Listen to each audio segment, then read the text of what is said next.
because we now have a quorum present, I'm going to get started. Thanks everyone for coming tonight. Wonderful seeing your faces. It's okay. Recording's now in progress. Okay, so we are getting started. And before we begin today, we actually would like to say a thank you to Kayla, because this is Kayla's last time helping HTRAC out. So thank you, Kayla. Kayla's moving on to a new position and new things. And we appreciate everything that you've done for us so far during our time. Okay, so let's start roll call. Love like to, Anna, if you're able to. Yes, definitely.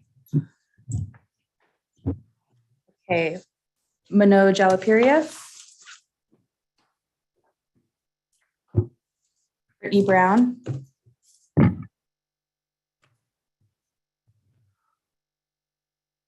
I saw Brittany. Just give her 1 second. I see you, Brittany. Computer issues, sorry, I'm here. Oh, you're totally fine. Perfect. Thank you. Olivia Dudo. Hey y'all, I'm here. Cameron Fisher let me know that she will not be able to make this meeting. Cassandra Kehoe. Present. Joanne Mina. Present via video. Thank you, Joanne. Carolyn Peacock Biggs. Jody Safford. Here. Kay Vincent. Here. Jasmine Wilder. Present. Back to you, Chair. Wonderful. Do I have a volunteer to read the land acknowledgement? Just the one. I can do it. I brought my binder. Oh. Yeah. I was very happy to bring my binder. Happy to do it. Okay. We would like to acknowledge that the beautiful land known as Bend, Oregon, north to the Columbia River, is the original homelands of the Confederated Tribes of Warm Springs. The Confederated Tribes ceded this land in the Treaty of 1855 while retaining regular and customary hunting, fishing, and gathering rights.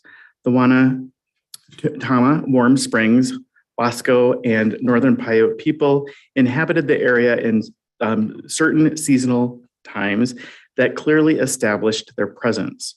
It is also important to note that the Klamath Trail ran north through this region to the Great Celio Falls. Did I say that right? Celilo. Thank you for the correction. Trading grounds. This trade route expanded the impact of commerce between tribal nations. We acknowledge and thank the original stewards of this land. It is our hope that guests continue to honor and care for this land. Thank you very much. You're welcome. So let's move into approving the meetings or the minutes from our June meeting. Those notes were sent out in advance for review and for edits by the commissioners. So does anyone have any edits before we approve? All right, in that case, can I get a motion and a second to approve the June minutes? I move to approve the minutes from the June meeting. Second. Thank you very much. Okay, so we're gonna go right into our safety lead election. We have a vacancy for safety lead amongst HTRAC's leadership. And so we did do a survey amongst ourselves as far as what we envision, what commissioners envision this role to look like. So I believe Anna is going to share those results with us or some findings. Yes, let me just bring up a couple slides that I have. And I'm sorry to interrupt. We had a motion in a second. We didn't get an approval. Oh, Like a vote on the minutes. sorry, that's right. Thank you, Kayla. Okay, so let's roll back a little bit. Now that we have a motion and a second for the June notes, can all in favor, please raise your hands or say aye. Aye. Okay. Moved, unanimous, confirmed. Absolutely. All right, whenever you're ready, Hannah. So I apologize in advance if I happen to cough, getting over being ill, but I'm not contagious, so gotcha. So a majority of the folks on HREC have provided input via a brief survey to provide some guidance around what are the skill sets desired in the safety lead position, just wanting to refresh everybody. And then also, what are the responsibilities of the position? So I have 2 slides, and I'll just briefly share. The words that are in bold came up multiple times, so I will share that. And really, some of the themes that came through pretty strong were creates a culture of belonging, inclusion, and respect. I think some of folks gave kind of a lot of feedback around wanting to be aware of how to identify harm, and that is holding themselves accountable as well as other members, but in a way I think that reflects respect. And so I think those were important points to weave in here. You all are hoping that this person has interpersonal and conflict resolution skills, who approaches and kind of reflects a harm reduction method in how they approach this work. The safety lead roots the group in easy to understand language, respect for others, and a space free of judgment. Those words came up throughout multiple responses, and really does away with free of judgment and exclusivity. And again, isn't exclusionary. It came up multiple times, and wanted to hear from all members, creating an environment where commissioners can discuss what is working or not working in a safe and supportive environment. Builds a supportive rapport with members to co-create a process to support the growth of individuals in the group. Understands there are needs to have a community focus in this work as well. So I think really understanding that there's commission dynamics and then also this larger community aspect. Mm-hmm. Some of the responsibilities that came up throughout each response. So the safety lead creates a thoughtful, safe process within the public comment process. So the public comment piece came up across multiple responses, facilitates the process and addresses any harmful comments directed at commissioners. So really building out what that looks like to respond and disrupt and interrupt that. Establishes a process for conflict resolution to take place when needed. Members should feel comfortable coming to this person to share experiences. Assists in developing the discrimination complaint process. Understands how to interrupt and report instances of bias and hate. Again, this came through of within the commission as well as a strong community focus as well. And supports the chair and vice chair in identifying and addressing concerns related to the committee. So before kind of things erupt, really wanting to address it early on. And provides a certain level of security to other commissioners when talking to and communicating with leadership, advocating and kind of recommending focus areas if needed, if they're identifying kind of anything that should be addressed early on. So that's kind of a snapshot of some of the responses. I thought it would be helpful to just know what everybody's feeling on the commission before you all move forward with an election. And I will stop sharing. Thanks, Anna. And thank you everyone who filled out the survey. Really appreciate hearing your thoughtful responses. At this time, we need to move into nominations for safety lead. So if there is anyone who would either like to nominate themselves and or have a commissioner that they would like to nominate, let's go ahead and do that. I'd like to make a nomination. Can I nominate Manoj for the safety lead? Absolutely.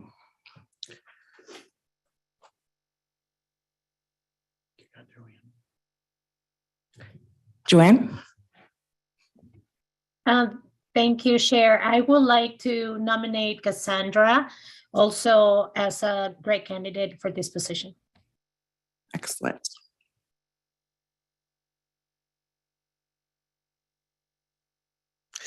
Okay, so I imagine that is where we're at.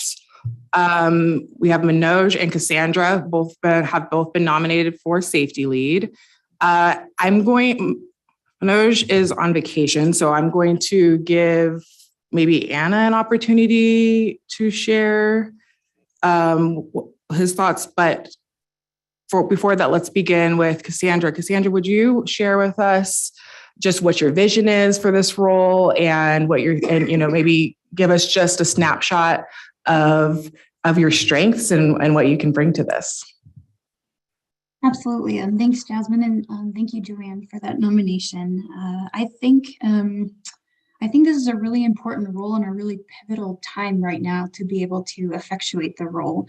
I think where we are in HREC collaboratively, like being able to work together as teammates and understanding we have diverse viewpoints and respecting those, but building off of them in an allyship, I think is really important. I have that background in conflict resolution and alternative dispute resolution from being an attorney, and also just being really focused on understanding that our system of law as it works is not always very welcoming or friendly, and so many of the times what we need are alternative methods to be able to communicate with each other, which I think having a harm reduction and trauma informed perspective, which I do have, is important, I think, for safety lead. And I would also say that kind of rapport building, I think we're at a really great junction. And, whether it's Manoj or myself, I absolutely want to support the role no matter what. I also have a pretty extensive background in investigatory planning in terms of discrimination complaints. That's been one of my biggest roles in my career, kind of knowing what to do and where to go with that. So a few skill sets that I'd love to contribute, and also would just love to support if and where applicable in the role. Thank you, Cassandra. Thank you so much. I can share a little bit. I have had a chance to talk to Manoj. I apologize for coughing. And I think he shared with me a vision for what he would bring. I think similarly to you, Cassandra, he really is interested in supporting no matter what and kind of co-creating something together with all members of the commission. I really appreciated that perspective. He also mentioned some kind of immediate actions that he felt would be positive influences on the commission and moving the work forward. So meeting with everybody one-on-one to establish a relationship and really hear from them about what they need, what are their strengths and skill sets and things, what are their concerns as well, how do they see this work moving forward? And then from that, kind of pull together those themes and across the gamut, kind of this is what the group wants to see happen moving forward.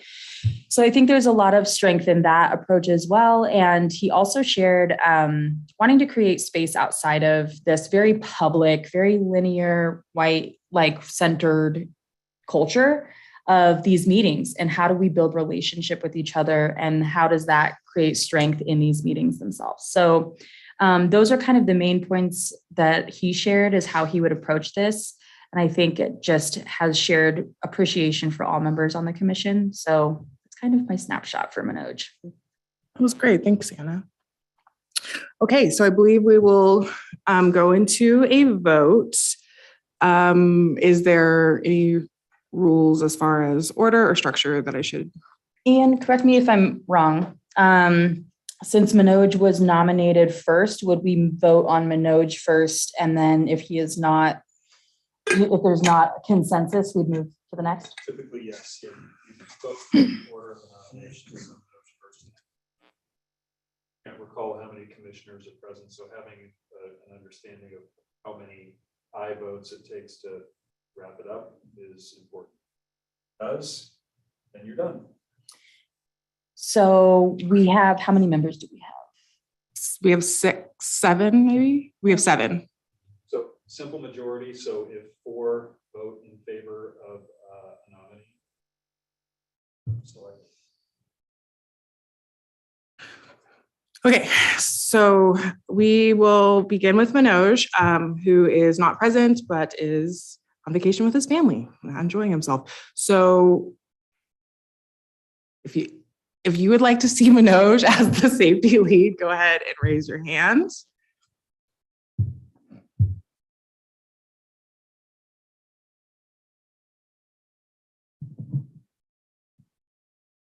I counted 3, so we do not have, that is not. Majority. Okay. So if you would like Cassandra to be the safety lead, go ahead and vote.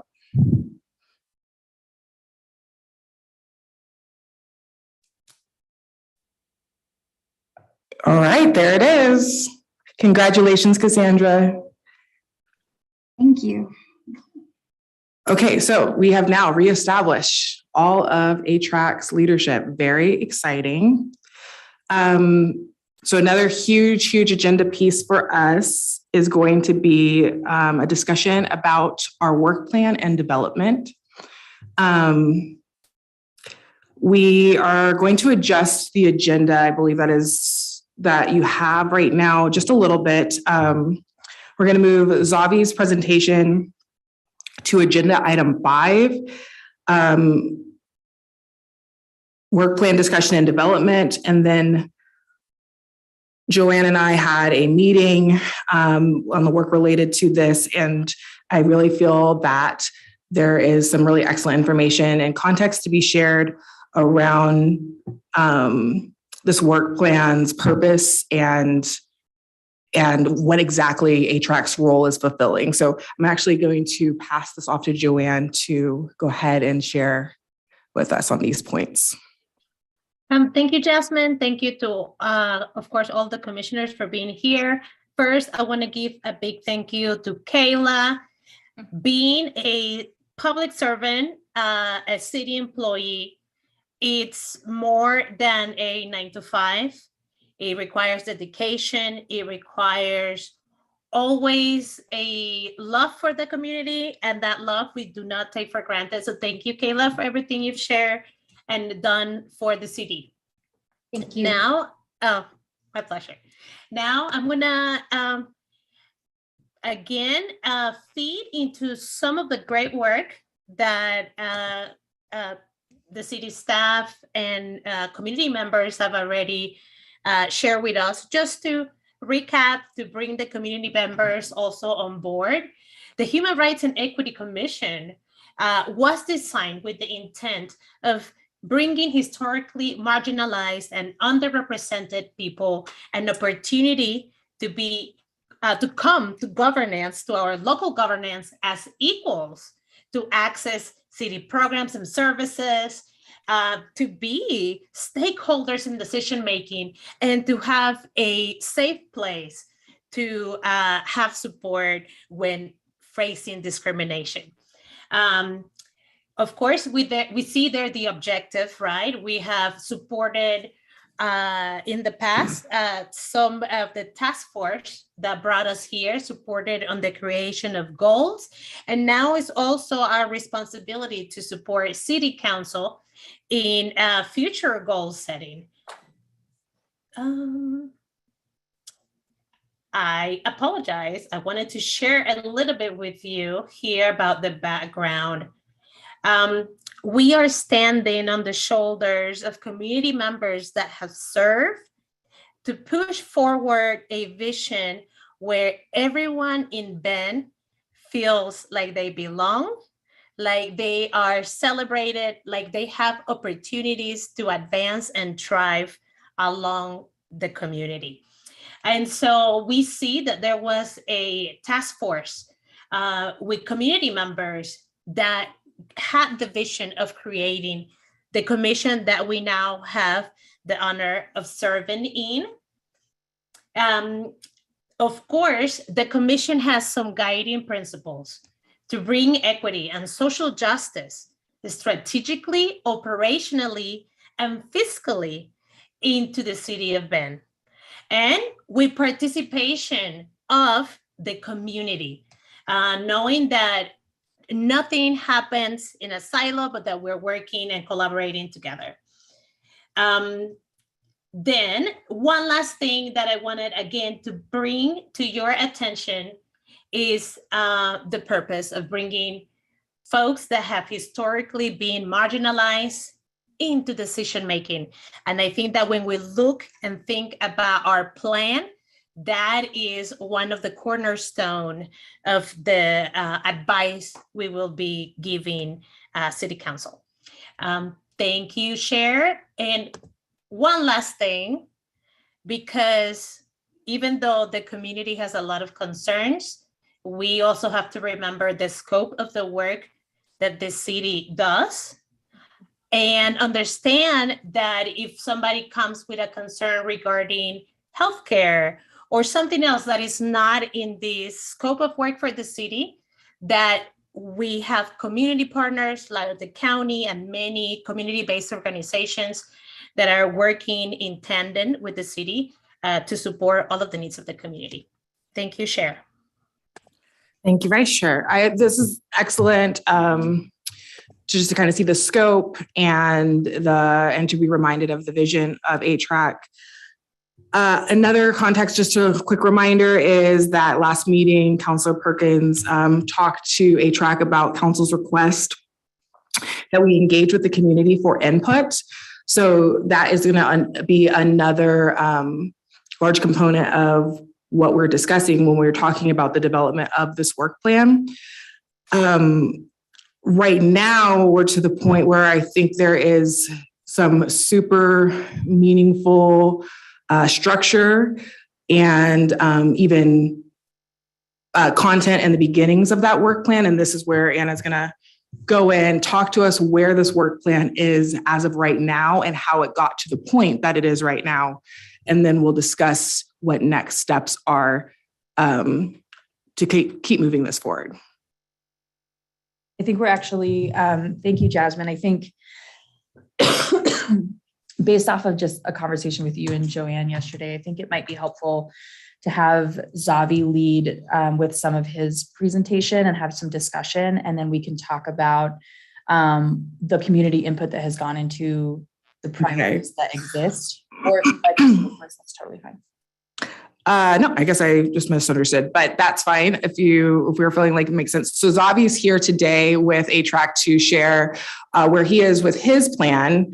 And also there's a large component of community input that went into developing this plan. And on top of that, there is direct overlap with the work initiatives that HRAC will likely be putting our hands to.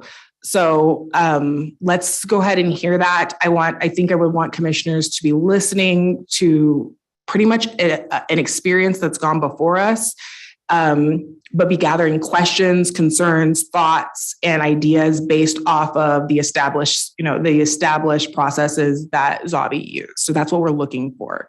And then it sounds like Ben will go into expressing where and explaining where HRAC's plan is so far. All right, Zavi. Perfect. Thank you for coming. Yeah, of course. Thanks for having me. I will share my screen. And as I'm setting that up, for folks that don't know, my name is Xavier Borja. I use he, him, el pronouns, and I am the Community Relations Manager with an emphasis on partnerships and equity. And I also serve as a liaison for our communications department to HRAC. Play from the beginning. And please, as I'm saying or doing this presentation, feel free to, you're not going to interrupt. If you want me to clarify anything, happy to do so. Also remind me to slow down. Also, I get excited and talk pretty quickly sometimes. So just tell me to slow it down, also fine. So setting the stage for this work that I've kind of embarked on. What the council goal that I'm operating under is to lower barriers to engagement, improve access to city services, and to expand partnership with underrepresented communities. So underrepresented groups to me is where I started, and to figure out who that is. Because I think that can be and tends to be more like a buzzword. So to me, to have guidance within that, I've identified that as 7 different kind of groups or identities as follows. So lower socioeconomic status, veterans, BIPOC, folks with disabilities, LGBTQIA2S+, houseless, and Spanish speaking. And the methodology that I went forth with this was to have a one-on-one meeting, whether it's Zoom or coffee, an invitation to present to the organizations or the groups. And then I put together a Spanish-speaking sounding board with community leaders that work directly with Spanish-speaking community members. And through those groups and through that methodology, the 3 questions I asked in these conversations with these groups was, what has been your relationship with the city? Are there opportunities to collaborate? What has collaboration looked like? and what does representation look like from and on behalf of the city? What could be better, and where are we missing the mark? So I think from that, just really engage and again, coffee, kind of lunch, Zoom meetings with folks and with groups, have hopefully an open dialogue where I was just taking down notes. So over a course of 3 to 4 months, I met with 30 different organizations, which translated to around 50 folks. And you will see those represented here on the screen. I won't go through all of them, but I categorize them as underrepresented organization groups. So these are groups that work with one of those identities that I identified and asked them a series of those questions. Similarly with Spanish-speaking community organizations. And then the separate bucket, the last one you see there on your right, is organizations with Spanish-speaking representatives that had overlap. I think, St. Charles is a great example of that. Same with Neighbor Impact, groups and organizations that do a lot of work in our community, but also had a person that identified in one of those other buckets, if you will. Any questions or comments on that before I move on? Hearing or seeing none? So that led to, from all these conversations, all these meetings, I put together a mural board of just sticky notes of themes. And what I heard the most of to create themes that I heard the most, which was firstly, educate and inform on city services. I think Joanne mentioned this a little bit earlier, right? But I did understand and gather there was a disconnect and lack of understanding as to what services we actually provide and where our purview is. So to me, I was like, okay, maybe a Bend 101, maybe a tour of city services, like a what are your services type of things are what you see kind of under that to how to make this better. And actually in front of you is a byproduct of something from this theme that was made from that. So the 3 organizations that I found that were the most, and I believe folks were sent that virtually as well. So I'm talking about the brochure that highlights 3 services that get confused the most. I felt through my assessment and just in community at large that kind of showcases who does what in English and in Spanish, so working with our county and our parks department. Developing alternative methods for engagement. This is a huge theme that I found throughout every conversation, right? Where too much language, very wordy, not another survey. Folks felt really extracted that we only came to community members like when we needed or wanted something in the form of a survey. And folks wanted more visuals, right? Again, so very wordy, like what's it called? The news release, press releases, right? Very wordy. Can we do visuals? Community members really wanted for us as the entity to build personal relationships with our target audiences. So be a better partner, not always what we want or what we need. Understand that it takes time and to collectively work together were also themes that I heard within those or within underneath that component.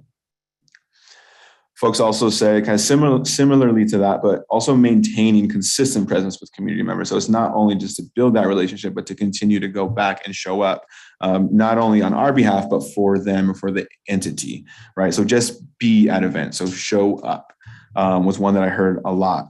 Find a place where community events can be shared, right? So having awareness as to what's going on. I think folks, there's so much things happening constantly. Where can we show up or where can we be? Because folks just had a lack of understanding as to where those things are happening. And then again, take it slow and be authentic. So understanding that will and does take time to do that. Other notes captured that I heard a lot of where folks felt like they had no relationship. And I felt when they would mention that, it wasn't necessarily in a bad way, but I felt more of an opportunity to see like, okay, like what could that look like then and build that together. But they just didn't necessarily have one.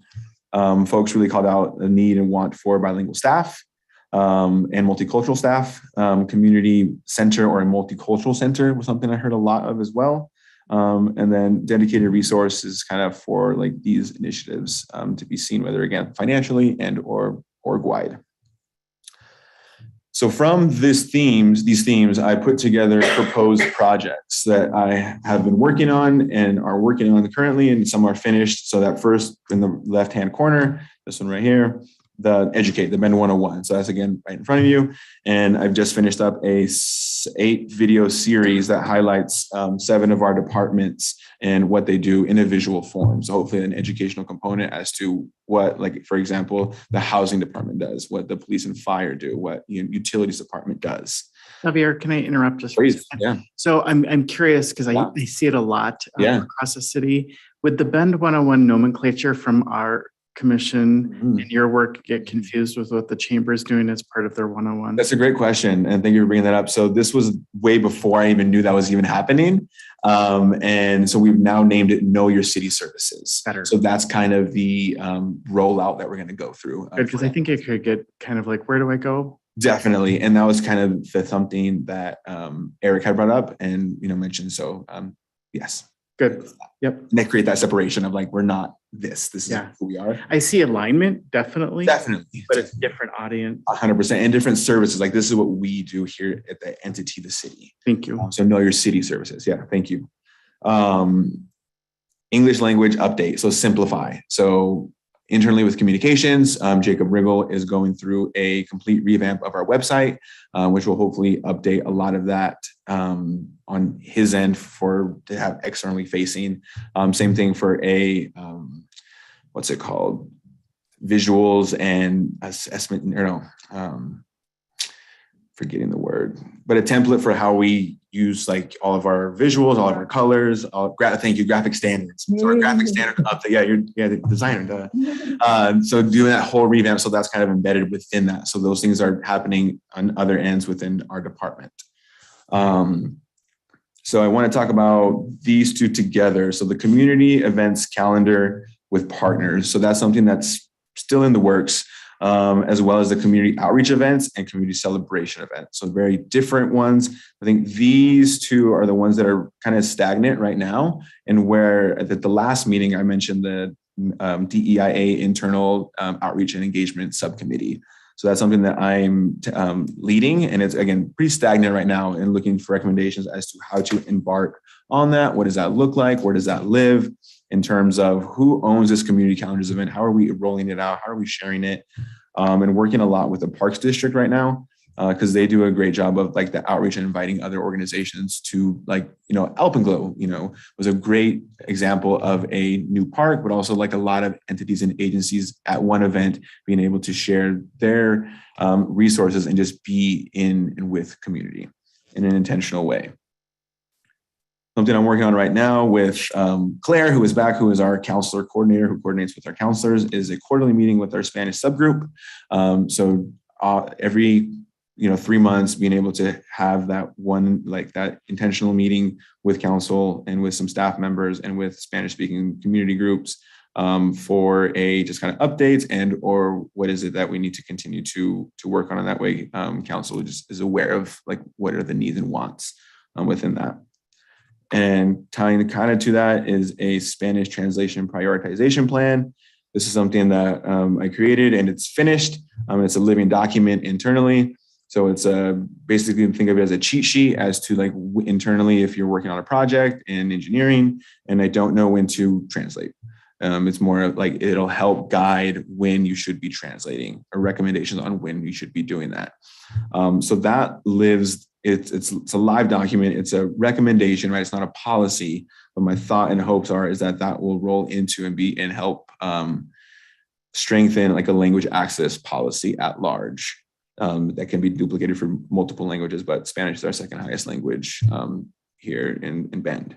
So there's that. And then public safety info, that one's fairly generic because safety, overall safety was another thing that I heard with teams. So I'm working a lot with police and fire on ensuring their messaging is bilingual, but then also where and how they're rolling that information out.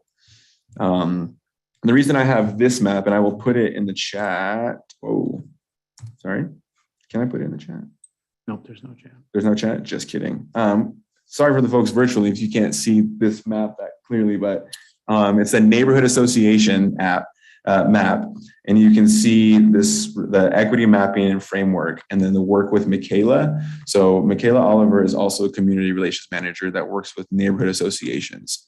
So right here, you can see these are all the neighborhood associations that Michaela works with. And she is also going through a completely new revamp and assessment to reestablish and brand this, if you will. And so the thought is a lot of these things could be used, especially with the equity mapping. If, let's say, Larkspur community, kind of where, Kiwanis Park, if folks know where Kiwanis Park is, kind of Vanskeena Stadium, if that's like I don't want to say a hotspot, right? But if we identify there's a lot of folks that identify as underrepresented, we can be intentional with our outreach and utilize neighborhoods and revamp that and tie in a lot of my work within that and working with parks and maybe doing something, a celebration at the park in the location as a helpful rebrand to meet community members where they're at large.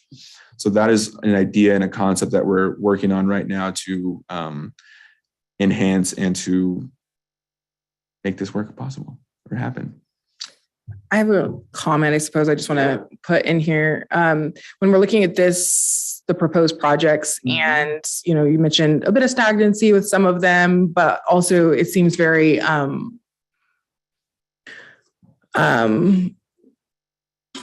it feels like important things to be continually communicated. And so what I think about, I know this group has talked about a navigational site, potentially where this stuff could live and be, hopefully we could tie it, have it tied into the culture where it's being constantly reintroduced.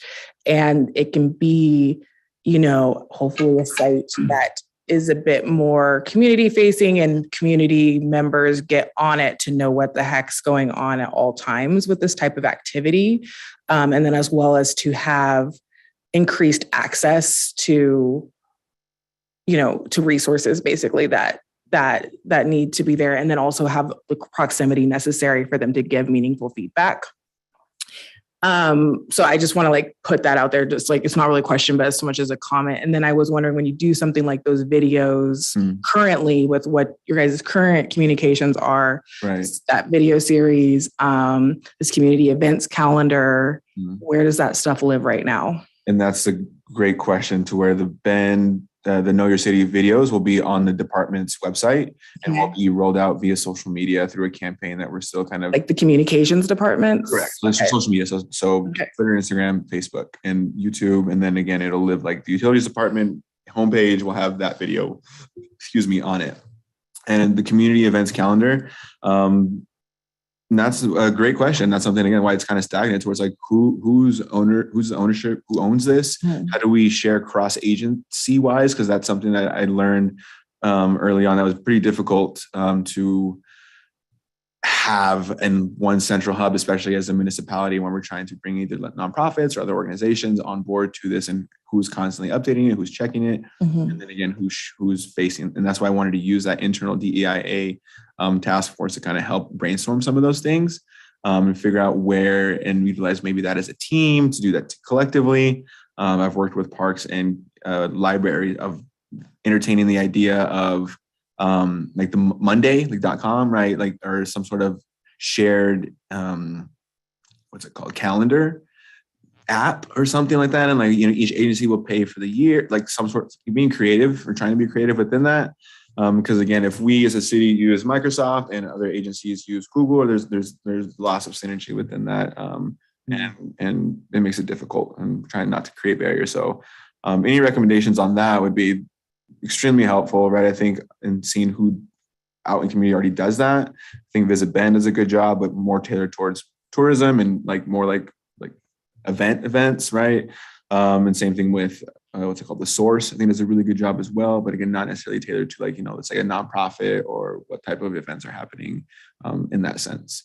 Okay. And I think to your point earlier, if I can, another idea and thought process behind the neighborhood and embedding my work with Michaela's is that there's a project in Larkspur, like the Wilson Corridor, we're able to get that specific feedback, and I know where to go to the specific department if it's engineering, and whatever process or whatever wherever process they're in or what stage they're in for the project, we can identify what projects are happening. The Newport update, who should be involved in that.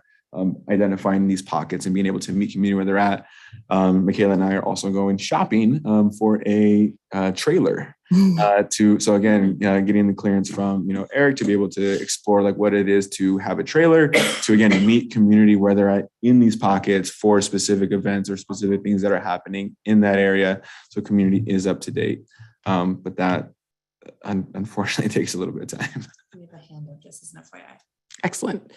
I'm not seeing it. Okay, Joanne, or Vice Chair, go ahead.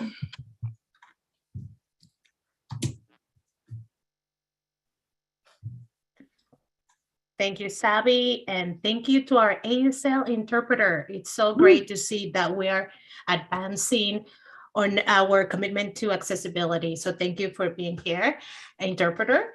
We're glad to have you. Sabi, I have a couple of questions. Yes. Thank you for sharing your plan. It's fantastic. How much of that plan is supposed to fall on your desk as opposed to being an integrated communications plan across the organization, where everyone bears the responsibility of carrying these goals to fruition? That's one question. The other question is,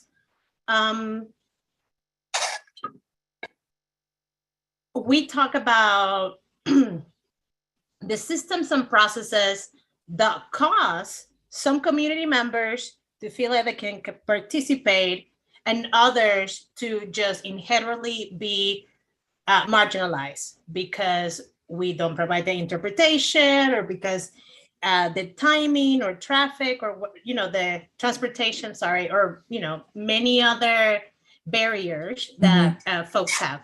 So wondering if these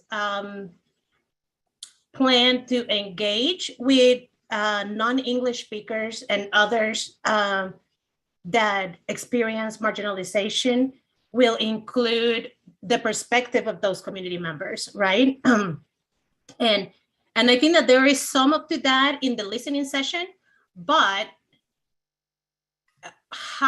what are some things that we're doing differently from the traditional communications department at the City of Bend? Thank you. Sure. And I'll answer the first one. So I think that's a great question. That's something I'm still learning and figuring out. I think I have a lot of great team members internally with the communications and just at large. And what I'm learning is identifying ambassadors and kind of utilizing the structure that we have internally as liaisons, as who are the folks that I need to get, for example, the Spanish prioritization plan in front of. So I'm not the one, needing and having to, and I can't, for each department in each project. So again, the DEIA task force for me should kind of strategically, hopefully having key departments in that, to where folks are embedded in our allies and want to do that work, to have them move that forward within their own department to then kind of bring back Century, so that it doesn't fall necessarily on me or my desk or just in Anna's department. Yeah. I think just really quickly too, to your point, Joanne, is it's important to highlight that Zavi's work, I think, is very much critical with the work that my department is going to be working with the legal team and with Savi and others internally to establish a language access program. It's something we have, I would say, have haphazardly been doing in the past. And I think that's an opportunity, to your point, of really like institutionalizing policy change and building a foundation so that our, parking team knows when to translate parking, right? So just wanted to plug that I think there are efforts internally to really create a policy shift to address that will definitely, a majority of it, I would say, would include the input and the work that Zavi has done. Thank you. And I think, just reiterating that, I think what I'm doing is just creating a foundation and being able to elevate that as time goes on. And to your second question, and Olivia, I see your hand up and I'll get to you after answer the second question. I guess an example is and correct me if this is what you're looking for or asking. Allison Platt, I believe, in another engineer. Yeah, engineer, right? Sure. Planner? Yeah, planner. Thank you, Ian. Planner. She's been working with a consultant to work on input for a specific project that she is working on, the Midtown Crossing. And so being able to go to, for example, like Colima Market, work with myself and, Latino businesses to meet them, create at the LCA Center and, have culturally relevant food and have, loteria and prizes as a part of the survey gathering or needing of input or wanting of input for not only that project, but just kind of at large. And similarly to the Alpenglow community celebration / park opening, Allison was also there and able to provide translation and have an interpreter there for Spanish-speaking community members, because we knew that was going to be a population or an area where that would be there. And that's what we wanted to ensure that happens, to collect that, hopefully meeting community where they're at. And that's also built into the Spanish prioritization plan to ensure that when you're rolling something out, ensuring all these other steps are there, you have someone internally to the feedback loop, the circle back loop, right? Having someone internally to answer your question in the language that is being requested, and also setting up, if you're going to do an open house at large and or culturally specific area, that you have that set up through a vendor and through your budget, or to ensure that you have that through your budget. Thank you so much, Sabi. And I look forward to continue to hear of your work and finding ways in which we can support you, because I think it's important also that you understand that the Human Rights and Equity Commission to support your work and the work of the city. So we appreciate, you being a liaison to the communications team as much as, you bring back all the information also to them. So thank you so much. For sure. Appreciate that. Appreciate y'all too. Olivia, go ahead. So I have my communications lead hat on for both of these points. One is just a comment, Zavi. I would love to pick your brain on how you gathered your focus groups, survey groups together, how you reached out to them, what sort of language you used to advocate for your position in the city, talk about what you're trying to accomplish, just because I'm sure we're going to be reaching out to the community in a similar way. I think you're right. Surveys are probably overused, so I don't want to fall into the same pitfalls that you're already finding out. And then second is a question to the point of that feedback loop. What mechanisms, processes, people are you using or intend to use to either follow back up with the people that you talk to share, the ongoing work that you're going through, or to sort of publish this at a citywide level? Because you're obviously making a lot of efforts that we want those groups to be hearing about. For sure. Thank you. First question, I think, is you're asking, if I'm understanding correctly, kind of how did I approach these organizations and groups? Yeah. And I think that's more tactical. We can definitely talk about that offline. I'm curious now, as you're getting work done, how are you, closing the loop with the people that you talk to, or sharing out with those groups that, you heard them, you're making some action to remedy the issues or improve things in the city? For sure. I think thankfully, folks, I grew up in this area, right? So I have a lot of these relationships through even the grassroots, at a nonprofit sector that I kind of came from, is kind of being here. So I was able to step into this role, kind of leveraging a lot of those relationships that I've kind of had, again, over time, since being here for over, 10, 11 years, and then growing up in Madras type of thing. So I was fortunate in that sense to where it was more so just being, again, real and authentic of this is the kind of verbatim of this is the council goal that I'm operating under, but this is an opportunity to where the city can be better and needs to be better, wants to be better. And I'm here to collect that feedback from you in a hopefully not extracting way. That's why I wanted to set up a coffee or a lunch or and meet folks where they were at, to just have a conversation. I literally had a blue binder or blue folder or notebook and just jotted down notes. And it wasn't a survey. I could have done a huge survey and sent that out to all these groups.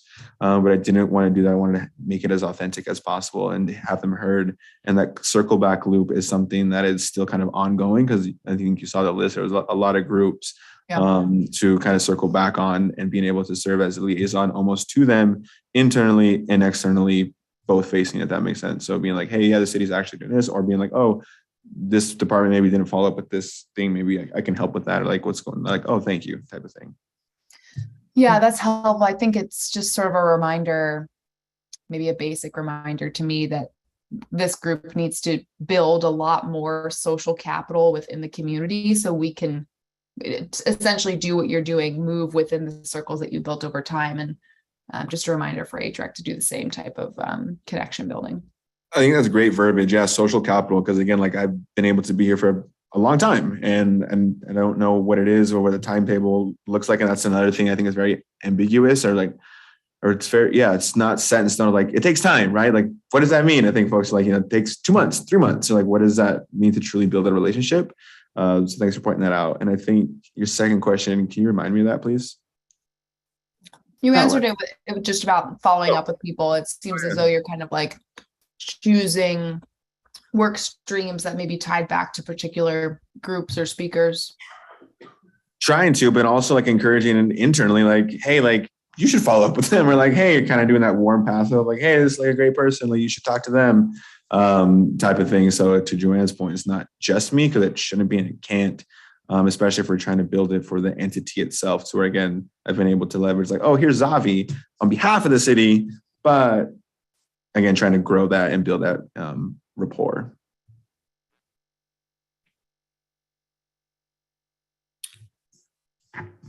Jasmine?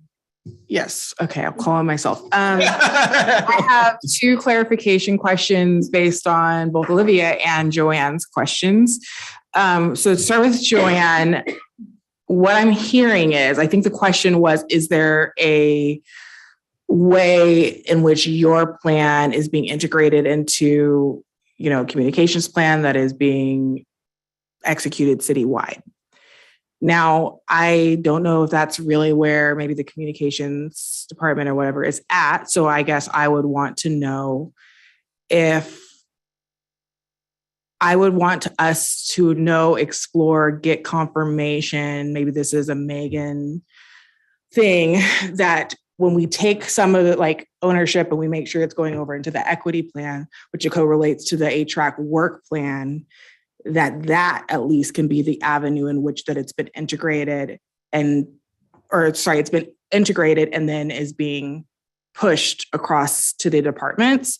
And I want to know, what do we need to do to make sure that that's happening and that there is like that type of cohesion? I guess I'd be concerned about department heads and whoever taking this plan seriously, knowing that it's, in alignment, it has agreement with city, when we get to that point, that has, has agreement with city council and city leadership, and that it does in fact need to be, some sort of cohesive thing that's being taken seriously across the city. Yeah. So like, how do we do that? Yeah, and that's something I'm learning internally as well. To where what I'm finding is department directors, heads are pretty far removed from like the project, or it's like the mid manager level, where I need to, let's say specifically for a Spanish prioritization plan or an outreach plan, or update to that, to where they're the ones leading that work. To where again, the department directors are pretty far removed from that. And what I've learned is to go kind of like on tour. Right, of like, here's this department, here's this liaison, utilizing them for ambassadors. Like, hey, here's this working group, or here's this sheet, here's this thing, here's this concept, and ensuring hopefully that it gets embedded and not over and over. So I just built out my next year's work plan. So putting an actual number of like, okay, I'm going to each department 3 times, or whatever that looks like, for whatever plan. To continue to do that, because it's not going to be a one-off of like, and I've learned that in my own way too. I'm like, hey, I built this plan. Like, why aren't you using it? I'm still getting, emails from the community of like, why didn't we get this translated? It's like, yeah, it's like, oh, okay, they're just so far removed, or whoever, I didn't do it the appropriate way, or there's just more to it. Well, I think that it can't be on you as well. No, totally, yeah, because that's like not realistic. So how do we? I think what I'm hearing is, how do we properly advocate for the 2 of you? Yeah. To make sure that your plan is, you guys are both in the city, you guys are both doing the tours and getting the feedback. You understand the culture. So now tell HRAC how we can best advocate to make sure that your plan is being executed in a meaningful way. And then to roll over into Olivia, I think that we need to build in, my thought would be, from what I'm hearing, is that we need to build in these like timed, whatever that means, timed check-ins where we're gathering again an ongoing conversation with the community. Okay, here's what we did. Here's our resolutions. What do you guys think? What could we change? So we have to put into place a ongoing accountability, both with the community and then within the city. And that's my impression of those, both of those questions. And something I'll add, I think that kind of gets at what you're talking about, Jasmine, is, we're learning around budgeting for these things as well. And I think hats off to Shelley Smith for budgeting, $20,000 for ASL interpretation and some translation into HREC's budget that lives within my department. I think the creation of my department, the equity department in general, was an innovative thing. And the way that worked was our city manager went to each department and said, you are buying into this central service of the equity department. And so part of that, now we're realizing, we have to budget. Those departments also have to budget for translation. And so in terms of a recommendation or support from HREC moving forward and how to kind of, again, institutionalize and create that systemic change, my recommendation would be to really look at that and elevate a recommendation to city council as they go through their budgeting process. And part of that was really critical when I first came on board that I'll share is something I did that came along with that of you all are buying into this central service of the equity department. And Eric said to, or our city manager said to department heads, I want to see a line item dedicated to equity. So part of the first thing that I did coming on board was I met with department directors and said, show me your budget, show me your line item that's dedicated to equity. And I think, for example, with communications, I met with the director. She gave me a rundown of everything that everybody's working on in their portfolios of work that's related to my department's mission, as well as talk specifically about line items and what's dedicated to things like translation. So I think that just wanted to add that kind of, this is what has happened in the past that seems to work, that could be something, an area that HREC wants to look at and in partnership with council and in providing that direction. Excellent. Okay. All right. This is excellent. Can I just jump in with Yes. one more comment? Think something that came to mind that I think might be a worthwhile action for us as a group, either as our community building exercise or even a, internal team building exercise. I would love to do some sort of networking map, who do we know, who are connections within the city, just organically within our own work outside of HREC or friends outside of HREC. I have a feeling we actually all have a lot more social capital than it probably feels like right now, sitting on this isolated commission. So I can throw something together, but just want to have that jotted down as an action. Are you saying internally for the city or externally or both? No, that was more for HREC. I want HREC commission members to, Gotcha. Think about who they know, think about community leaders that they're already engaged with, For sure. because I want us to lean on those people for And feedback as we create our own plans. And I can share my quote unquote, I'm calling community partners list, which is from those folks that I, kind of tapped into, that I continue to send meeting or regular. Yeah, that'd be a great start. Start for sure. Cool. With that, that's what I got. And I appreciate the time and being able to present kind of work to date. And thank you all for what you do, for being here. And shout out to Kayla. Zavi, thank you so much. I just want you to know that we see the hustle and the grind and the intricacies of the role that you're playing, and understand too that there is a lot of trial and error and a lot of Oops. I'm like, oh. Resilience and dedication and all of those things. So I would love to just encourage you to use us as hopefully a tool. And again, like you're talking about, somebody who we're bought in, and we would like to, if you have different methods, strategies that you would like to elevate to us, to let us know about, for us to be more informed on how we fight this fight. We are looking to you for that, and we hope that you see us as a resource in that way. Definitely. And I appreciate that. And I also welcome that same exact thing. Like, let me know also, like, I only know what I know, and I'm very constructive feedback and criticism, but also again, like, if you have any ideas and thoughts, like, send them my way. Like, I'm all for it. Like, please. Excellent. Thank you so much.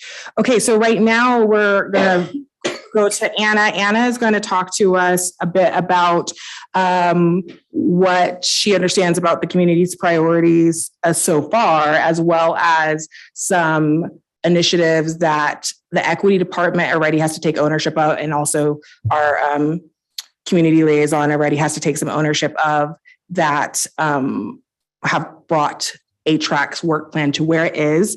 I want everyone to be super aware that this is very much a starting point.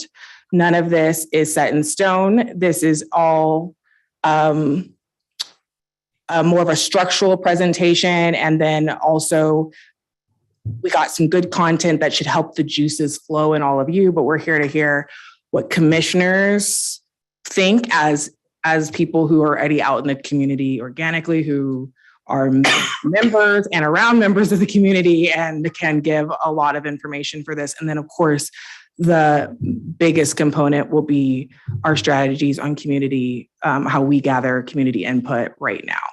But, input's been happening all along. So here we are today. Anna, go ahead, take us off.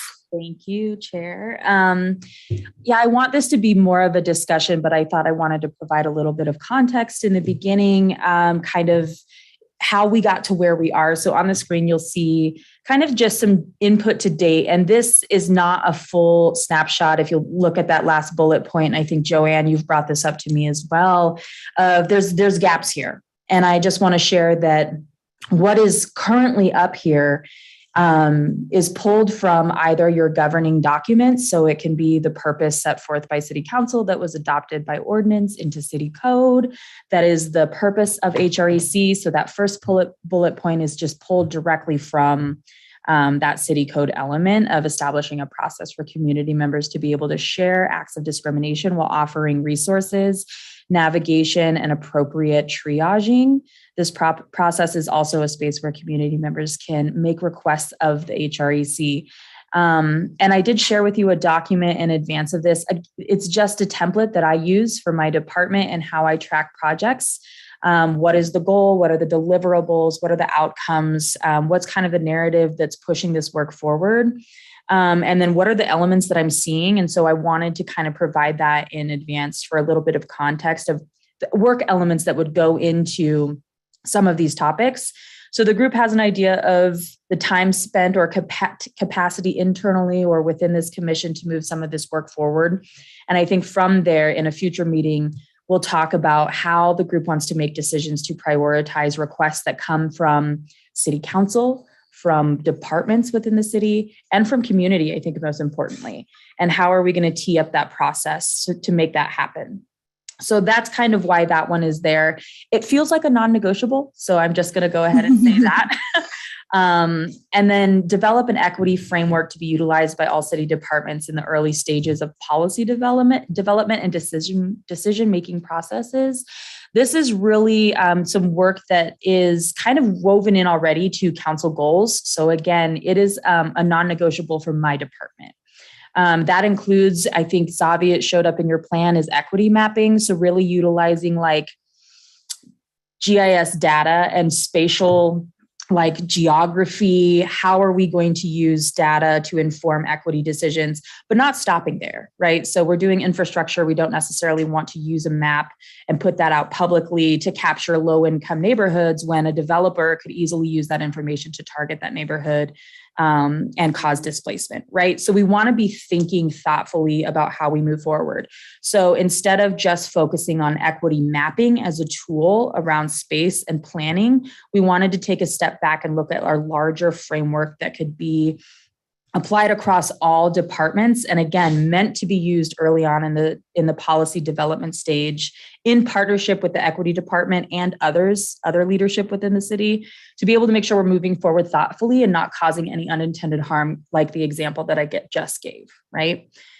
So that's something that I selfishly put on there because I would love to co-create that with this group, and I think it's really critical. And so that I think is also gets at a lot of, as this group moves forward with an engagement strategy and input sessions with community or whatever that strategy looks like, I think you will hear things that ultimately an equity framework and building in those accountability pieces within the city and each department could ultimately get at some of those inputs and concerns, right? So I think it's a good thing my recommendation would be to hold that on here for now.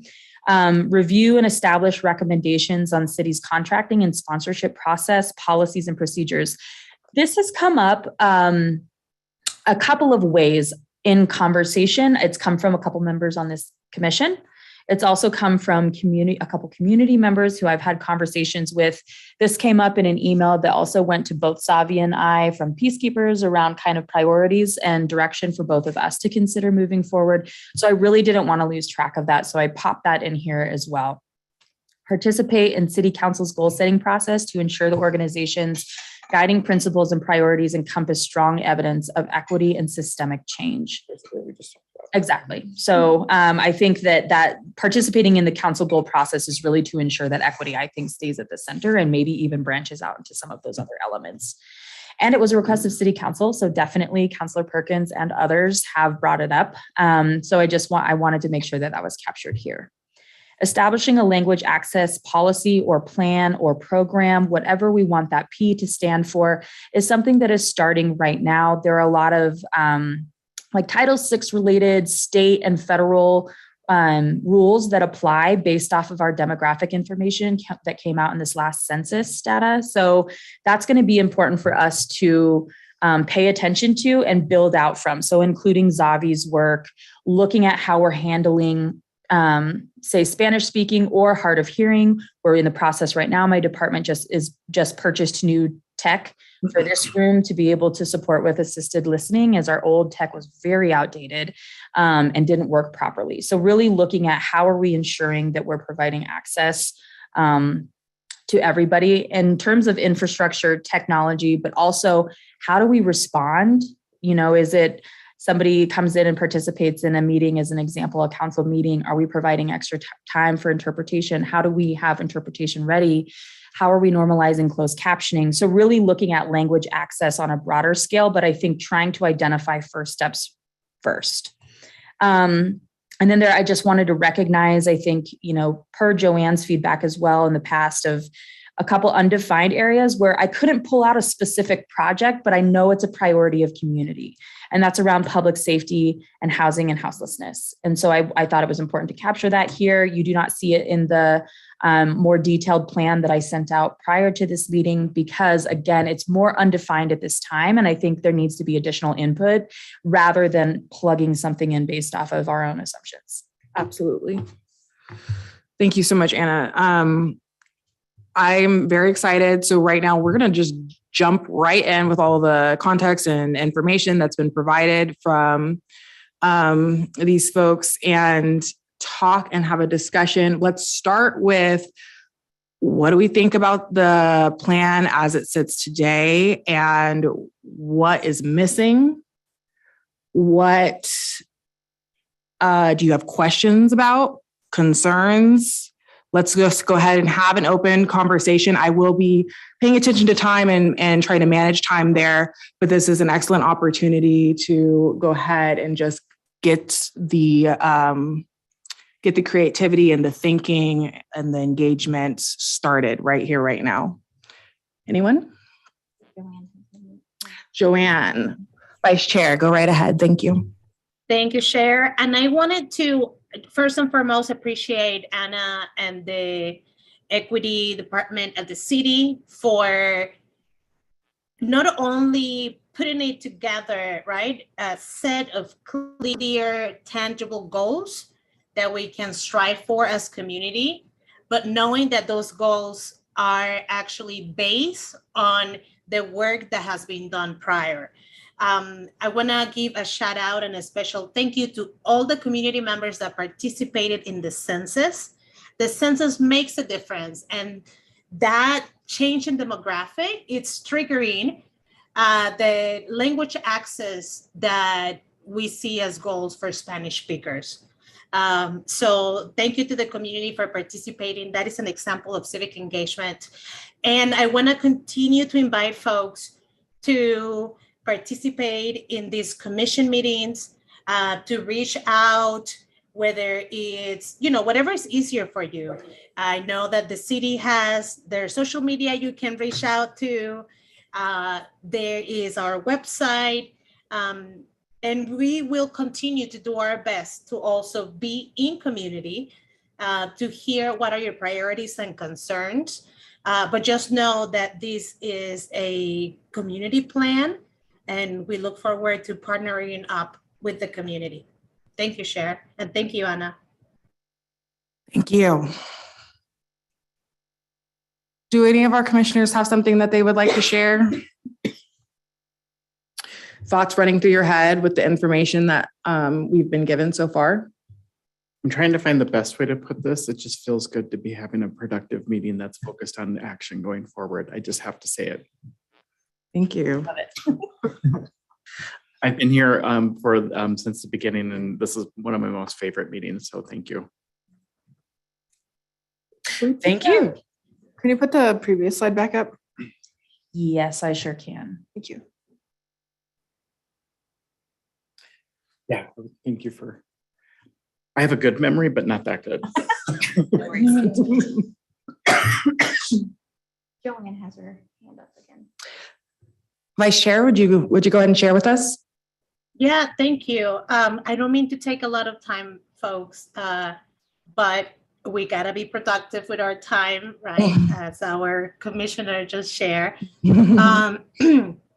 One of the things that I wanted to clarify on public safety is that as part of the mandate for the Human Rights and Equity Commission is to be a place where folks can have resolution, right? A place where we can embody values of restorative justice. And so our public safety has to be part of that work. So that is going to be something that, it's going to be developed, and it's going to take some time, but we want to make sure that the community knows that we're listening and that we're paying attention, as well as housing and houselessness. We know that the Human Rights and Equity Commission is here today because people in the community advocated to have code, right? To have a new set of rules written for our community where we could have a focus on human rights and equity. So we look forward to listening to community, to advise council on what are some of those new pieces of code, what are some of those new rules that we need as community to make sure that we are able to live and thrive together. So something that Joanne just said is causing me to think. So I'm still a newer member to the community. I've only been here a little over 2 years. And as working for one of the largest employers in Central Oregon, we get the majority of our new hires from outside the community. And it can be kind of a challenge to have a warm and welcoming place when you're trying to do that at St. Charles and they don't have the same experience in the community. So how does this engage and maybe even influence our employers in Central Oregon to help help welcome people into the community? because we need more people to come and work here.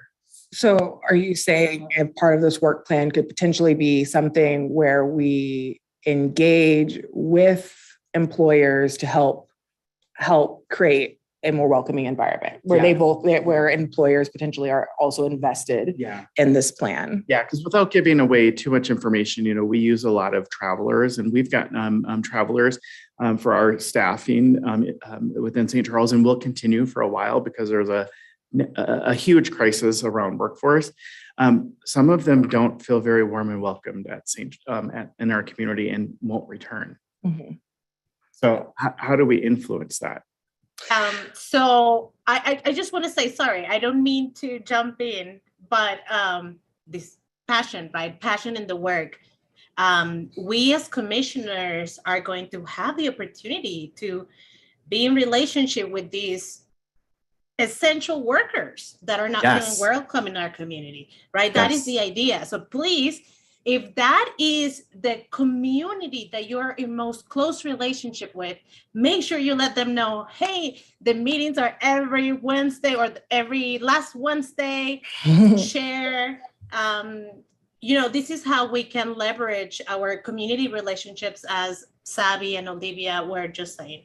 But yeah, I'm excited for all the possibilities. And thank you for bringing that collaboration of public and private sector. There are many stakeholders. Absolutely. I know that our director is taking excellent notes on these things, but that I would basically just highlight. So that means for community engagement, let's make a note that we have these essential workers who are in existence, and Ben does have a very interesting work culture that is happening right now. And so that's an area of engagement. And then of course the employers potentially, and engaging employers as partnership as part of the plan. Another example that I can think for kind of expanding, I really don't know how this is done. But when we talk about houselessness, and we talk about homeownership programs and all of the affordable homeownership programs, all the, this whole sector, as I've been listening and learning over the last couple of years, and serving in the community in this space as well, I've become increasingly concerned that sometimes there is a huge chunk, something like 80% of Bend are renters. And then of course, most of us are under the median income as well. And so there is a lot of, and rightly so, a lot of activity on both houselessness, but not enough, and, shelter building, but not enough. And then also home ownership and low income housing developments, but not enough. I kind of constantly wonder about the renters and how they're not going to be priced out and basically, gentrified as all these things are happening. Where is we're barely touching with these programs the bulk of the workforce that lives here. And I don't know what that looks like. It just seems like with all of the active work that is happening, this entire area is kind of left out of the equation. So I don't know. I don't know that there is something. I imagine with COVID, I feel like there are programs that were just happening at the state, through the federal level and the state level. And even I think the county, I don't know that the city, how involved the city is, if there's overlap, if there's a way to simply advocate and leave it at that. I don't know, but I just wish that there was a way for us to build out programs that directly deal with people living in the space that they're in, to be able to make sure that they're able to manage their rent, that there's, utilities relief programs. Some of the things that we saw modeled during COVID. If there is space to create and think about folks in a way, if we were to do a percentage of how many people are going to be able to get into that affordable home and how many people are going to be able to get into that low income, apartment building, those are great, but there's still the majority of people aren't even being touched by that while still living under the oppression of incredibly high rent. and had incredibly high rents. So that's just a space. I think it would be really helpful. I want them to hear. Okay. I'm making you. Okay. Councilor Perkins is going to give a recommendation with. Well, just a suggestion. Yeah, I mean, the housing issue is so dynamic. There are so many pieces to it. I'm still learning about it. What I might suggest is, what if we had Lynn McConnell from the housing department come into council and sort of talk about all of these different pieces and how they're all integrated. So at least there's sort of like a general overview about what the city's doing, what we can do, what we can't do as a city. Just a thought might be helpful. Help direct the discussion. I think also the rollout for these videos, the video that I had, so Lynn I did housing. Lynn was the person I interviewed for these casual conversations for this stuff, which kind of speaks to what you're saying of like, this is what the city does. It set these parameters. What we really do is work with, folks, developers, core, these different organizations out there to do that. Is this an advisory committee, housing advisory? AHAC helps with the. But Lynn is the city staff that is correct. It helps with housing, the department, which is now its own thing to kind of help with it because it needs to be or should be its own. But again, there's certain purview. So what you're saying of like what they do in the department, and they really work and leverage or like really work with organizations like you were mentioning, which is a different department for utilities or billing for your rent or whatever for neighbor impact, utility assistance, right? So it's like that's your neighbor impact, or that's like this. Okay. And so that's I think what I've seen, as like a disconnect and trying to have ambassadors, right, for the city and to make those connections and help advocate within that and bring more awareness to that. Part of that I think is also important, and I also just letting you know, Olivia has their hand up, but I think preventative policy measures as well is really critical. I think just having minimal knowledge of the state's executive order around climate friendly and equitable communities, that executive order, that's going to price. I mean, the moment that you start building accessible infrastructure is the moment that you need to put preventative displacement measures in place. And that means funding for rent, because rental prices are going to go up and price people out immediately when you start building that type of infrastructure. So I'm almost wondering too, again, I think to your point, Councilor Perkins, is if the group wants to take, as we're going through this process of developing a community engagement kind of strategy, and that elevates as something, housing or houselessness, I think one of the first things on many, if not all of these elements that the group decides to take on, we should probably start with some really intentional briefings for this group and presentations of scheduling, because it's all of those are kind of wedded together. So I could see Cassie coming to talk about those preventative, how we're advocating at the state level to set aside funding for displacement measures. How are we weaving in advocacy at a state and federal level with policies that are coming forward that potentially price families out as a preventative strategy, in addition to what are we doing about houselessness? And I think another one, and something I mentioned to you, Megan, is around the unsanctioned camping code that's coming up. And that could be a short-term area that HREC could have a real impact on. Yeah. I'm not sure whose hands went up first, so I will begin who I see at the top. I see Olivia, if you would like to share. Yeah, I have a question about tactics, as always. I go to the tactics. Like, how do we take some of these bulleted items here and turn them into our action plan? Is there a template for that? I want to start clicking down on exactly like Anna mentioned, like those specific either votes or measures or recommendations that HREC will be making for these larger topics. Do you want me to pull it? Yeah, well, yeah. I'm happy to pull up. It could likely be improved upon, but there is in fact a template.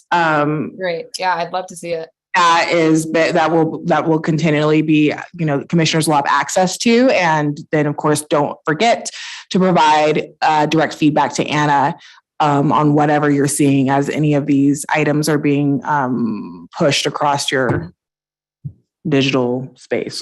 Yeah, and two, is that the other thing I was going to say is an answer to that question was that oh my gosh, I'm drawing a blank. I'm drawing a blank. Go ahead, Anna. So just as an FYI, I think Olivia, if you just finish your thought real quick. I know you. Yeah, the last part of why I want to see this was I would love to like see the template, put those topics in the respective template, and then have commissioners start to indicate where they might be interested in diving deeper. Calendar invite. Yes. So just as an FYI, materials in preparation for everybody in the future, I always stick them in the calendar invite. So the work plan draft, let's see. This one? Yes. My computer died, so Zavi's going to hop on and share his screen. Teamwork. So again, this is a template that I use for my team. It's the way my brain works. It is not reflective yet of feedback from this group, but this is how I process actions or kind of things that I need to track or work on. So we have an action item. You'll notice those look familiar to you. Oh, no. Sorry. So the action item at the top will look familiar because those are just what I pulled for this kind of high level discussion. And I'm not going to dive deep into the things, but I will note there's a milestone section if you scroll just barely, Zavi, that really is my first attempt at building out what are the elements that flow up into making sure this goal happens. So, it's kind of like, what are the elements? What are the actual actions and the things that we have to do? What's the timeline? Who's leading some of that? And what are the outcomes? What are the deliverables? So really capturing all of that in one space. This is obviously iterative and in draft form. I think it was just my first attempt at building out, okay, let me gauge what the capacity is going to be. And I think this informs an engagement strategy. So you can identify within those milestones where you need to pause and go out and gain input from who. Yes, and I ultimately really strongly believe that a lot of us have some background in these different things. If you have things you'd like to say, I bring it offline to Anna, and we can find the proper avenues in which to bring it to the group if at all necessary. So, did you have a follow-up thought with that, or did that answer your question, Olivia? Yeah, Or this is great. I love to see it. Okay. Vice Chair Joanne, go ahead. Thank you, Chair. Anna, just a quick reminder to all of us that executive meetings are a possibility for this group, right, Ian? Please confirm if that is a possibility. And an executive meeting is where we learn about some of those resources, community partners, so that we can come into the commission meetings with some of that correlation already in place, because it is important to know that there are multiple city committees already working in different facets that we could be supporting them. Additionally, there is the Oregon Department of Justice that has a bias and hate line where they provide support for bias and hate crime victims. Additionally, they have a Sanctuary Promise line to support immigrant communities that have their rights violated. So there is a lot of overlap between some of the some of the commission goal plans or goals in the plan and what is happening out there in the community. So I think that there will be some opportunity to partner up, to build from what others are already doing, learning from what others are already doing. And yeah, I'm very optimistic for the plan. Thank you. I have an input too, or a question, I guess. I heard a lot from Zavi about the DEI task force that's in the city, right? And that feels like we're doing this thing here that's super public facing and that's very internal. There's a way to link the two, because while city council votes on things, right, a lot of the stuff that actually happens in the city event is from the city staff. And if there's a way to include that in the plan and get together with them, that would be cool. So I heard two very strong themes that I was going to identify here too. First one, I think the first one is that we need to, for our community outreach, could we map out what our living social capital currently is? Like, can we make some sort of list around that? So I'm going to say two things. As far as communicating offline, like, I think we need to think about this, and then maybe get some ideas sent individually to Anna on that part of it. And then the second thing is, how do we, in a meaningful way, move through the committees and departments and potentially staff groups? I don't know if DEIA is a committee or... It's an internal task force that kind of has representation from every department that meets in one spot. Okay, so that's the other really strong theme that we're hearing from commissioners right now is how do we make sure that we are co-creating? How do we make sure that we're working collaboratively? How do we make sure that we are in a probably a very efficient way? Are we going to make sure we're hearing from these folks and that our work plan is working together, not against or duplicating? So that, I think, is a head scratcher to a certain degree. And so if we leave this meeting, have some thoughts about how that can be solved, I'm sure, Anna is going to be able to help us out with that. But if you have some things you want to push up towards Anna or myself or our vice chair, please do so.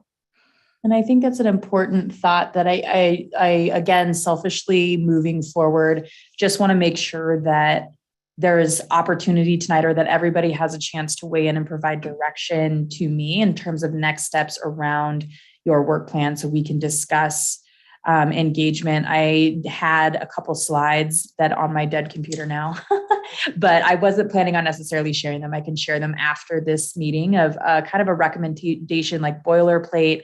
Here's a very minimal process of what are some of the avenues that we could do. A community listening session, if it's a picnic in a park. I've talked about this before. Zavi has some really good input. I think it was important to hear about his work as you all are kind of mulling that over and thinking about how you want to shape an input strategy that kind of goes on a timeline. And so we can either set a date when you want to make a recommendation to council for adoption of your work plan and work backward from that, or we can really just go off of community input and decide what realistically is the capacity of this group and the two of us. And there's others within the city that will support this as well. I know city council will, to make your community engagement strategy possible. So I think it's about building some of that out. As far as working backwards, my only thought would be that city council is going to start goal planning or goal setting at some point. In January. We want to make sure that there's just I'm just saying we need to make sure that there's like a strategic thought process to make sure that we have high impact on those processes with how the timing of this work plan and everything else. So for time, unless there's some last thoughts, we need to move forward. Don't want to leave anyone. Okay, so super looking forward to this work plan coming together. Thank you so much, everyone, for contributing to such a productive conversation. And as always, showing up the way you do. Right now, we need to do public comments. And so it's just for a bit of context for new members and for anybody who in the public who might be listening in. This public comment section on our agenda has moved around and will continue to kind of work out where's the best place for it to go. We thought it would be important today to kind of go through the work plan and some of the things that HRAC is doing, giving our public an opportunity to share with us. And if there is only, of course, the 2 minutes that we have for each speaker to come on and share their comments, community members, if 2 minutes is not enough time, feel free to email us at hrac@bendoregon.gov, and Anna will make sure that we get the greater context and information that you would like to have shared with HRAC. And so if their speaker does go over their 2 minutes, I will ask them I'll ask you to wrap it up and share those additional thoughts at a later date via email or to come to the next HRAC meeting. Okay, so Kayla, would you like to let us know if we have any public comments? We do have a person calling in by phone. If you are interested in speaking with our commission today, you will want to hit *9 to raise your Zoom hand and *6 to I am so sorry, I got those backwards. It's *6 to raise your hand, *9 to unmute yourself. And it doesn't look like we have any public comment. Okay. All right, so now then what we're going to be doing is just doing a bit of agenda setting for the next HRAC meeting. Just a few minutes to discuss as a group what you want to see going into the next agenda. You'll help inform the conversations that Joanne, myself, and Anna have. So anyone? I do have an agenda item, and I'm going to put her on the spot since she just recently became our safety lead. I wonder, so that we can get to know Cassandra a little bit better, if she could take us through some sort of, I don't know, get to know you exercise, and sort of a thing. You know, we are still a relatively new commission. We've had some trauma, I think, on this commission that probably would be helpful to process and move forward. I couldn't agree more.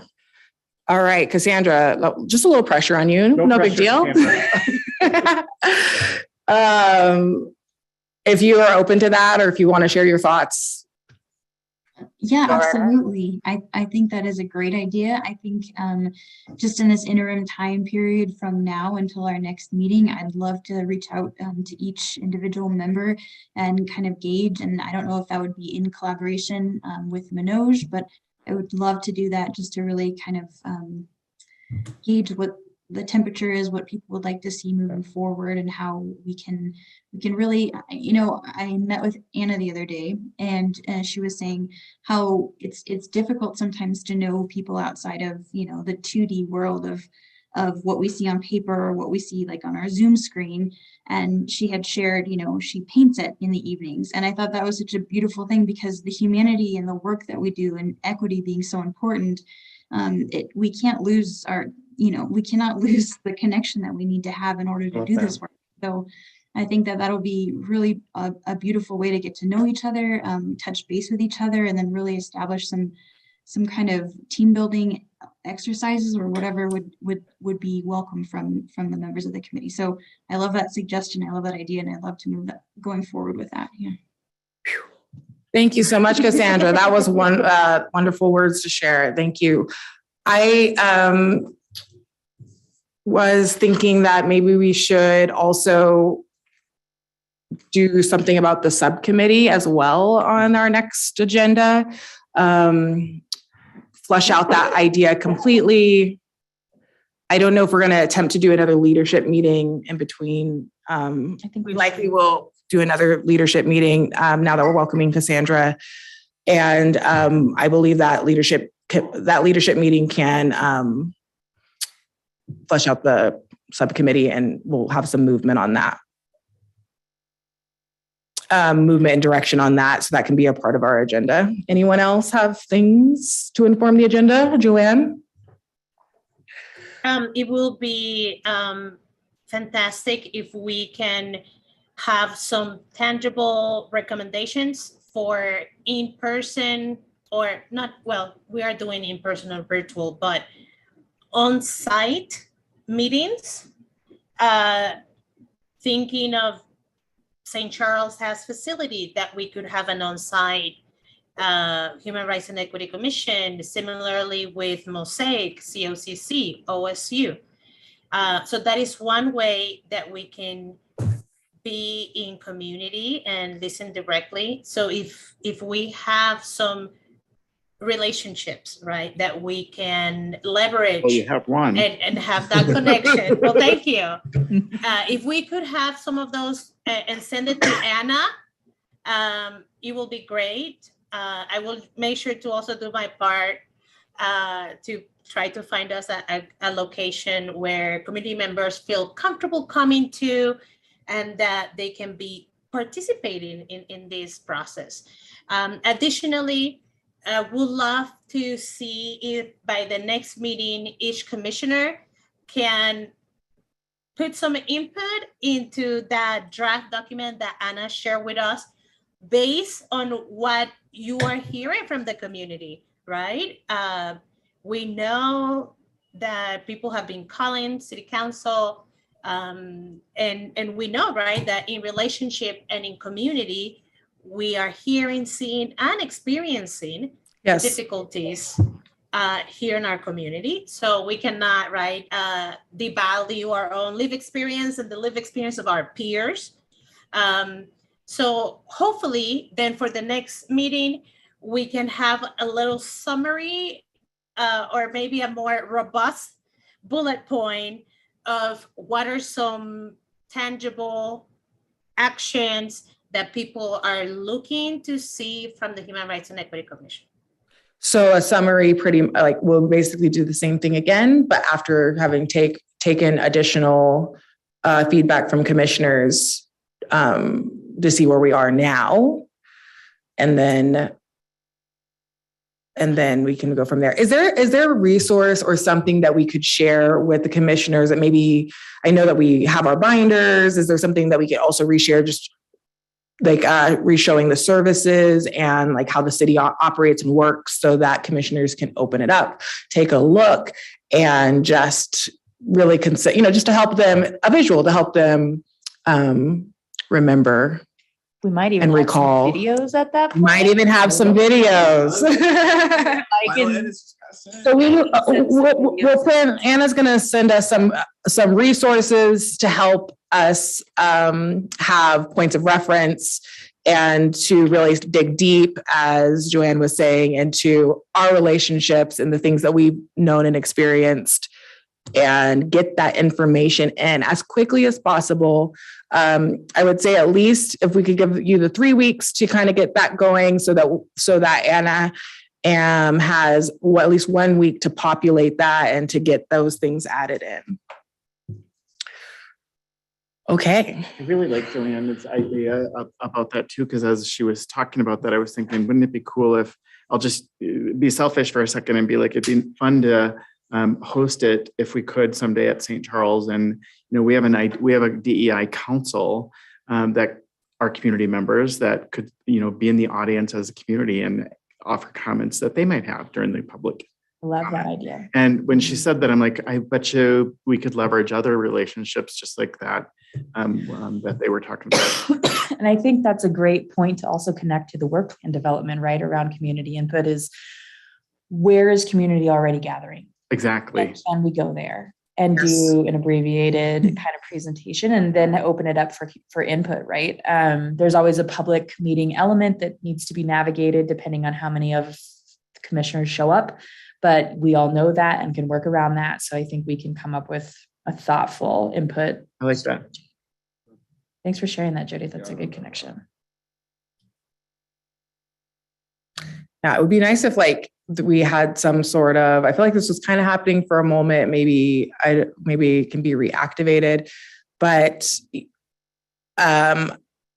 making HR commissioners aware of things that are happening as well, so that they can show up and join in and be a part as their personal capacity allows them to be. Yeah. Maybe it's an element added to my emails that go out with the calendar invites of some community things that are happening that might be opportunities, and people can just inquire about those. So we can brainstorm more about that. Something else that Jasmine and I talked about is how to be able to provide input. And I think this is also aligned, Joanne, with some things some opportunities that you brought up, or to make sure to almost debrief meetings a little bit offline of kind of a check-in point, right? Mm-hmm. That survey that went out was really an easy way for me to pull what do we need? Oh, that's right. And so even having kind of a channel, we can check with our legal team, but having a channel for commissioners, like, this is what I thought went well in that meeting. This is something I don't want to lose sight of. Here's something that I feel like could be improved. And that way we can kind of continue to grow as a group and how we function in these spaces. It could be helpful. A short loop, very quick turnaround. You jump on there, you give your thoughts about a meeting within 5 minutes. And I like that, like a little pulse check. yeah, Yeah. a temperature check, right? Or something like that. I think it could be helpful and help people feel heard. And then it will be very usable information for Joanne and myself later on. Yes, as well as the safety lead. Absolutely. Okay. Can I really quick add something? Yes, absolutely. They brought up a really good point to me recently of also just utilizing some of this time, especially as we have a few minutes at the end of the agendas, to share out as like commissions and committees and councils do around resources. And it's extremely hot out right now. And so I had a couple talking points, Kate, on my computer, but I'm wondering, are you okay if I pick on you for a second or I can also ask, I know we have a counselor in the room to provide some resources around the extreme heat that's happening. Yeah, either way, can read out whatever's. Yeah, there's a bunch of.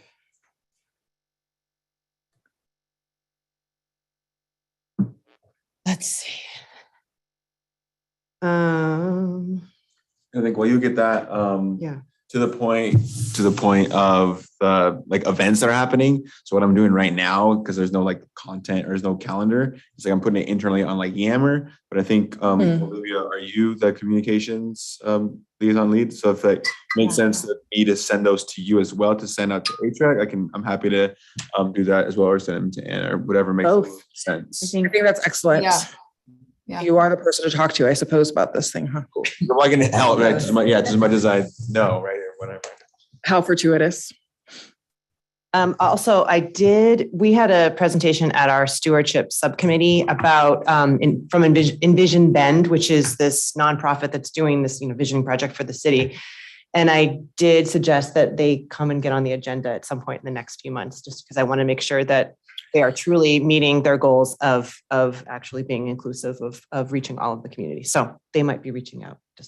Joanne and I just. Good. Okay. I think it's a good idea to bring them to the full commission. So yes, feel free. Yeah. Okay, cool. Great. We'll talk about it later. The process. I mean, at the end of the day, the agenda is set by the chair and the vice Absolutely. chair, but they always come. No. I'm not pushing back because I was just saying, like, I guess I just need to better understand Envision Ben, because I feel like I'm like a part of it somehow. But I'm not exactly sure how. And I'm happy to share, because part of my work, I've been doing a lot of like kind of external, internal consulting kind of with Jillian, with their consultant, and with Laura. So I'm happy to update as to much of like what I've been like doing or like helping advise on for that. Okay. Yeah, sounds good. All right. So for cooling centers I'll just do Bend. There are two. The Shepherd's House 2nd Street location is open from 11 to 6 this entire week for anyone to come in and get cool and get some water, have some food.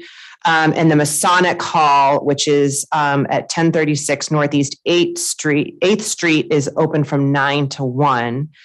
And then the Masonic Hall is where they're still collecting donations of, water, Gatorade, ice, hat, sunscreen, refillable water bottles. And then they're taking those donations and sending them out to service providers and mutual aid groups that are going out into people that are not in the cooling centers and making sure that they have what they need.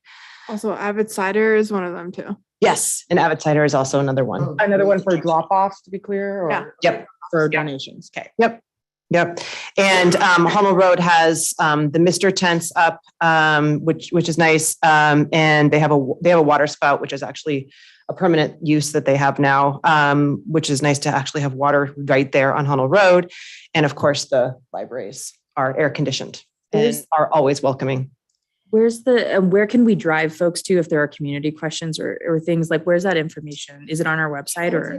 The Homeless Leadership Coalition is collecting most of that information, and they have sort of the big consolidated page and this together. So, so we're in a much better, more coordinated state than we sure were last summer. But there's obviously we're still in, this is still a really concerning time. Our houseless community. Absolutely. Thank you for sharing that with the commissioners and with the public. It's on the screen, and it's also on the screen for the community members, just if anybody perfect. doesn't have access to that. Excellent. Who's sharing? Is that you? Are you sharing? Oh, nice. Thank you, Joanne. Joanne brings the resources. Woo! Commented on the background of like this. I know. She's like, I already sent it though, and I was like, oh my gosh. On it. they're like all in. Much appreciated. Thank you, Joanne. That's perfect. There we go. And is there a place where people can access that PDF? Yeah, Homeless Leadership Coalition, you can download the PDF. And that's a website. So, okay, sorry. And I think from Facebook too. Yeah, there you go. There we go. There it is. So this is where you can also download a copy of the same PDF that Joanne just shared with us. Okay. It's still going to be in the hundreds all week. So hopefully they'll.